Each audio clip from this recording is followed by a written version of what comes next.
মিশিগানে when কাউন্টিতে মা ও নবজাতকের জন্য শুরু হয়েছে এক ব্যতিক্রমী মানবিক উদ্যোগ। RX Kids প্রোগ্রাম নামের এই প্রকল্পটি যুক্তরাষ্ট্রে প্রথমবারের মতো গর্ভবতী মা ও নবজাতকের জন্য সরাসরি নগদ সহায়তা প্রদান করছে। ওয়েন কাউন্টি এই কর্মসূচির জন্য বিনিয়োগ করেছে $7.5 মিলিয়ন। মিশিগান ভিত্তিক সংস্থা RX Kids এর সঙ্গে যৌথভাবে চালু হওয়া এই উদ্যোগে রিভার রুজ, হ্যামট্রামাক, হাইল্যান্ড পার্ক, ইঙ্কস্টার সহ একাধিক শহরের পরিবারগুলো উপকৃত হবে।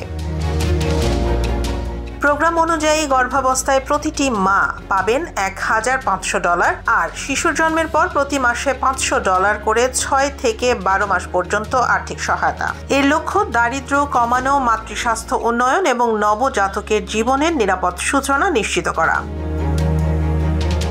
অংশগ্রহণকারী মায়েরা জানিয়েছেন এই আর্থিক সহায়তা তাদের গর্ভকালীন সময় ও সন্তানের জন্মের পরের দিনগুলোকেও অনেক সহজ করে তুলবে। ফ্লিন্ট শহর থেকে শুরু হওয়া RX Kids প্রোগ্রামটি এখন মিশিগান জুড়ে ছড়িয়ে পড়ছে। ওয়েন কাউন্টির এই উদ্যোগ নতুন মায়েদের জীবনে এনে দিচ্ছে স্বস্তি আর আশার আলো।